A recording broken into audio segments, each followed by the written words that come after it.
अब जैसे गुरुजी आपने बात करी कि हाँ यूथ जा रहा है और ये कहीं ना कहीं इसका एक पॉजिटिव पार्ट भी है। तो यूथ से ना एक चीज़ मेरे उसमें आई जो कि मेरे को बहुत क्लोजली वो इफ़ेक्ट करती है, जो मैं हमारे लास्ट पॉडकास्ट में देवी चित्रलेखा जी आई थी, उनसे भी मैंने इस चीज़ के बारे में बात करी थी, मैं आपसे भी करना चाहूँगा।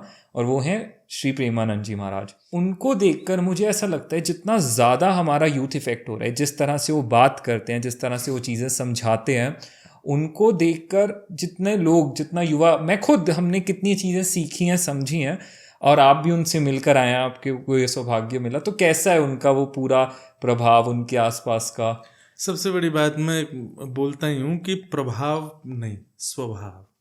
ठीक है प्रभाव तो कंस का भी था जी, प्रभाव तो रावण का भी था। जी जब ये लोग थे तब इनका भी प्रभाव था। प्रभाव तो हिटलर का भी था, जी प्रभाव तो उसामा बिन लादेन का भी जी। था, पर इनके स्वभाव अच्छे नहीं थे। हम्म। हमारे पूज्य प्रेमानंद जी महाराज जो हैं, इनका स्वभाव बहुत मधुर है। और मैं एक बात कहता हूँ कि व्यक्ति यदि कुछ बोलता है और उसके बोलने से सामने वाले इफेक्टेड हो रहे हैं, उन पर वो पॉजिटिव इफेक्ट डाल रहा है, तो निश्चित है वो व्यक्ति जो बोल रहा है वो स्वयं भी ऐसा है। जी। आप यदि कुछ कहते हैं, बहुत अच्छी बात कहते हैं, पर कोई किसी पर कोई असर ही नहीं हुआ, किसी के मन में ये बात ही नहीं आई कि नहीं ये जो कह रहे हैं मुझे करना चाहिए, तो निश्चित है जो वो बोल रहा है ना, वो केवल बोल रहा है, वो स्वयं ऐसा नहीं है। जी जी जी। वो स्वयं के जीवन में कहीं तक भी, दूर दूर तक उसके स्वयं के जीवन में ऐसा कुछ भी नहीं है, इसीलिए उसकी बातें इफेक्ट नहीं डाल रही हैं। पर किसी व्यक्ति के वाणी से, सुभाष चंद्र बोस ने कहा तुम मुझे खून दो मैं तुम्हें आजादी दूंगा, तो वो अंदर से वास्तव में इस प्रकार के थे, इसलिए लोगों ने उनके लिए समर्थन किया जी।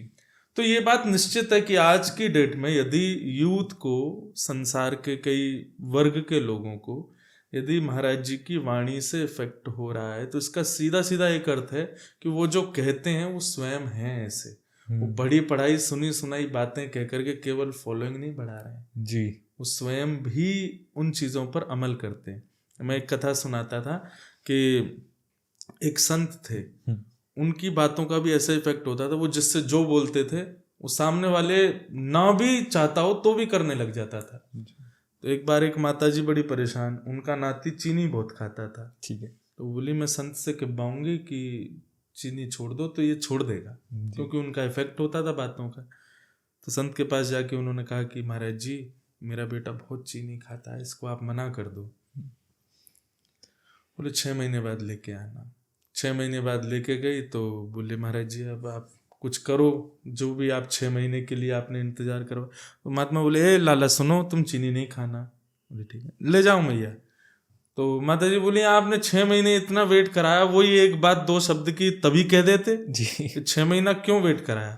तो महाराज जी बोले 6 महीना पहले मैं भी चीनी खाता था, पहले मैंने छोड़ी है, पहले मैंने त्याग किया है, तो जब अब मेरी छूट गई है तब मैं कहूँ ना।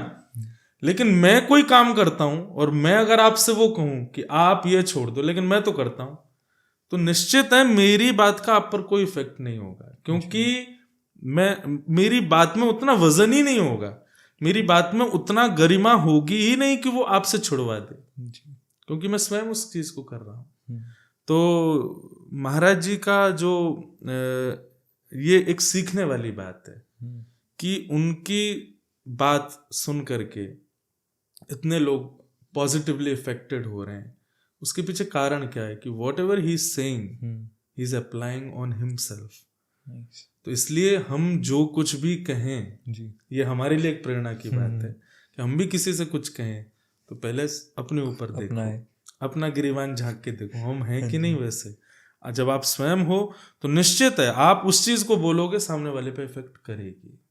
और इफेक्ट नहीं हो रहा है ना, तो ये आपका पैरामीटर है कि ये पहचानने का कि अच्छा इस पे इफेक्ट नहीं हुआ तो शायद मैं कहीं गलती कर रहा हूँ, मैं कन्विंस नहीं कर पाया। हाँ मैं कन्विंस नहीं, मैं ही कहीं गलत हूँ, शायद मैं जो कर रहा हूँ ना उसमें अभी इतनी परिपक्वता आई नहीं कि मेरी वाणी से इफेक्ट ही नहीं हो रहा है इसको, तो इसको इस रूप में ले सकते हैं।